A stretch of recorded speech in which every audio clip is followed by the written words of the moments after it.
శరత్ గారు, అడ్వకేట్ గా ఏంటి మీ ఒపీనియన్? అంటే సార్ ఒకటే అండి, ఇప్పుడు నేను I have seen that Hindu report, first point.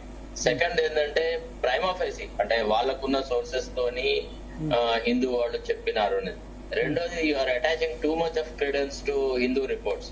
అంటే హిందూ ఆఫ్ జీకే రెడ్డి కాదు, హిందూ ఆఫ్ ఎస్టర్ఇయర్స్ కాదు.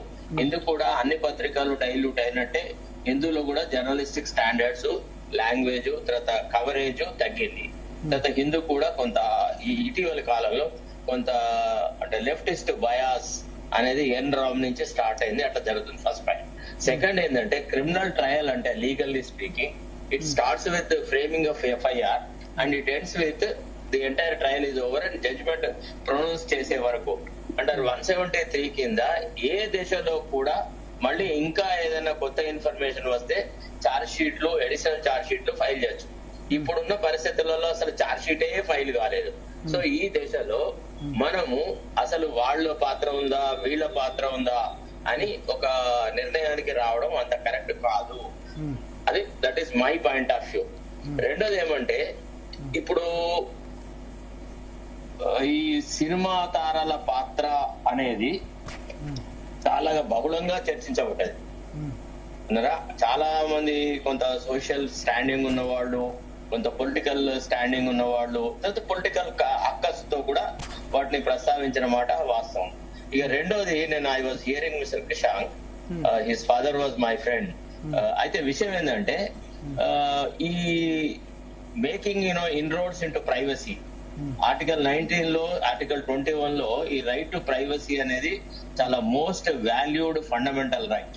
సో ఇది ఏ ప్రభుత్వం చేసినా, అది సుప్పు చేసినా, లేకపోతే పక్కకున్న సిద్ధరామయ్య చేసినా, గతంలో కేసీఆర్ చేసినా, ఇప్పుడు రేవంత్ రెడ్డి చేసినా, అది చాలా నీచమైంది, చాలా హేయమైంది. ఎందుకంటే ఓన్లీ ఆన్ స్పెసిఫిక్ గ్రౌండ్స్ మనకి ఫోన్ ట్యాపింగ్ ఇస్ పర్మిసిబుల్. కాబట్టి నేను అనేది ఏమంటే, it is too early to conclude that who is involved, who is not involved. Let us wait and see. ఎందుకంటే ఎట్లా కాదు, ఇప్పట్లో అయ్యేటట్టు కనపడలేదు. ఇంకా కనీసం ఎంత తక్కువైనా ఇంకొక 2-3 నెలలు గుంజుతారన్నది నా అభిప్రాయం. So till the charge sheet is file, nothing is final అండి. We will have to wait and see. అయితే ఒక్కటి మాత్రం ఒప్పుకోవాలి, ప్రజాస్వామ్యవాదులు, those who believe in rule of law, ఒకటి మాత్రం ఒప్పుకోవాలి కదా, అంటే ఇట్లాంటి చట్టాలను, ఈ రకమైనటువంటి దుర్మార్గమైన పద్ధతులు చేసి రాజకీయాలను కలుషితం చేయొద్దు. Politics should be restricted only to political dissent, political disagreement, not to the extent of taking revenge against political adversaries. అది రేవంత్ రెడ్డి చేసినా తప్పే. ఆ గతంలో రేవంత్ రెడ్డి మీద రివెంజ్ఫుల్ యాటిట్యూడ్ తో ప్రొసీడ్ అయింది గత ప్రభుత్వం, దాంట్లో డౌట్ లేదు.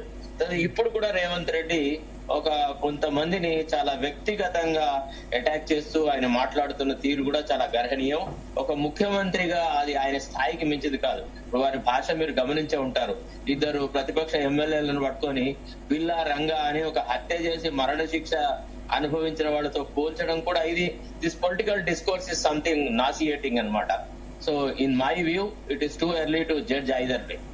అంటే నేను ఇప్పుడు సిట్ కేసు సంబంధించి ఎంతవరకు ఇది నిలబడే అవకాశం ఉంటుంది? ఫోన్ ట్యాపింగ్ సంబంధించి ఇంతకుముందు భారతదేశంలో ఫోన్ ట్యాపింగ్ కి సంబంధించి ఎక్కడైనా శిక్షలు పడ్డాయా? రామకృష్ణ రెడ్డి 1989 లోనే రాజీనామా చేశారు. బట్ ఈ ఇండియన్ టెలిగ్రాఫ్ యాక్ట్ కింద ఎంత 1868 ఇండియన్ టెలిగ్రాఫ్ యాక్ట్ 1855 అంటే బ్రిటిష్ జమానా ఇండిపెండెన్స్. దీని కింద ఎంతమంది శిక్షలు పడ్డాయి? ఇప్పుడు ఇంతవరకు ఎవరికి శిక్షలు పడ్డ దాఖలాలు కానీ దాని మీద నేను కేసులా కూడా ట్రై చేస్తాను, ఎక్సెప్ట్ రామకృష్ణ హెగ్డే అట్లాంటి వాళ్ళ సంఘటన. రామకృష్ణ హెగ్డే అంటే ఆయన నైతికంగా రిజైన్ చేశారు కానీ శిక్ష పడలేదు. అంతే అంతే అంతే అంతే అంతే అంటే నైతిక విలువలు ఆ స్థాయిలో ఉండేది అప్పుడు. ఇప్పుడు ఎంత దిగజారినా మనం రొటీన్ గా చూస్తూనే ఉన్నాం.